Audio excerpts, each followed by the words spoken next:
Good day to all our viewers who are continuing to follow the weather news forecast program. As analyzed in the previous segment, Tropical Storm Gabrielle has become the center of attention for global meteorological agencies due to its rapid and unpredictable developments. To provide you with a more comprehensive outlook, we will now examine the situation in greater detail, from its impacts on specific regions to possible development scenarios, as well as comparisons with historic storms to better illustrate the current risks.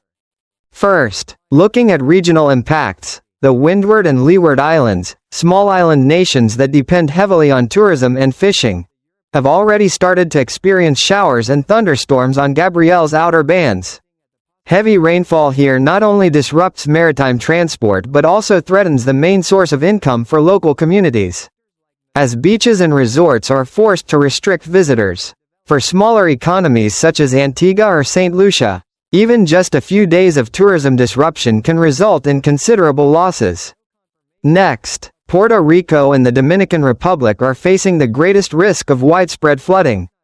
These are regions of rugged terrain interlaced with rivers, prone to flash floods and landslides when rainfall persists.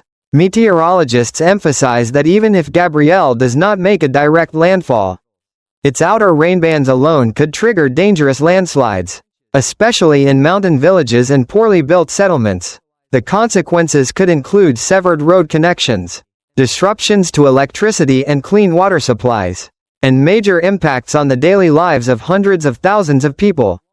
This is why authorities in Puerto Rico have issued repeated emergency alerts, urging residents in flood-prone areas to move to higher ground and stock up on essential goods in case of widespread power outages. As for Jamaica and Cuba, being further away from the projected storm track lowers the likelihood of a direct impact. However, experience from past hurricane seasons shows that peripheral rainbands and large swells can still affect port operations and cause localized flooding in coastal cities.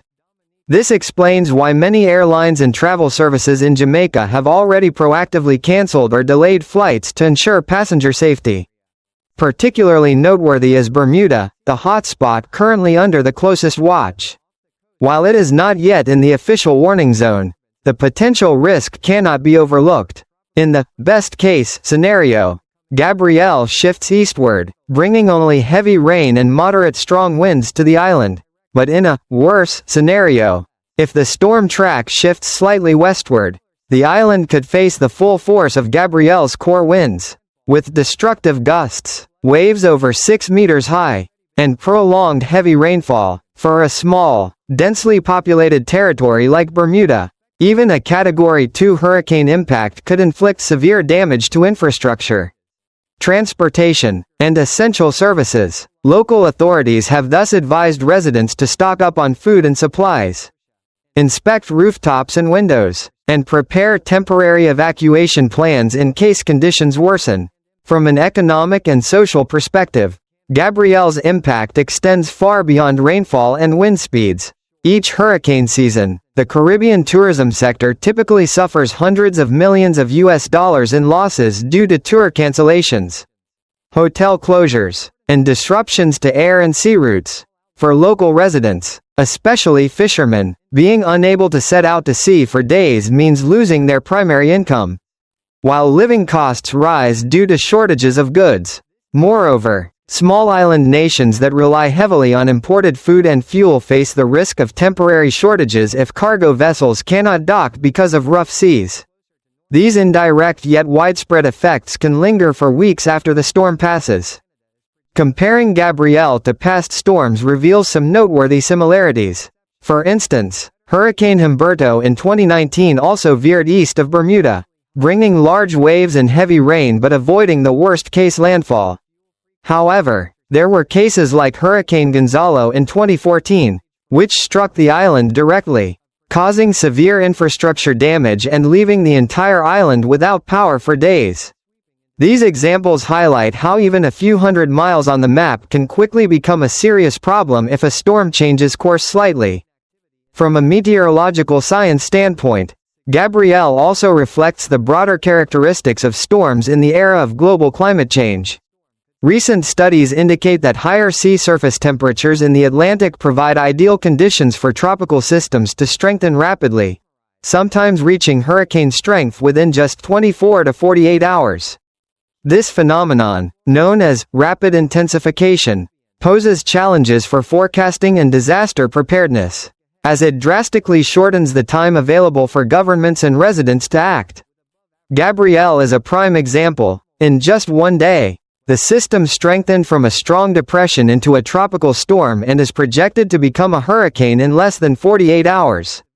Looking ahead, two main scenarios emerge. The first, supported by many forecast models, is for Gabrielle to veer east of Bermuda and weaken quickly over cooler waters in the North Atlantic.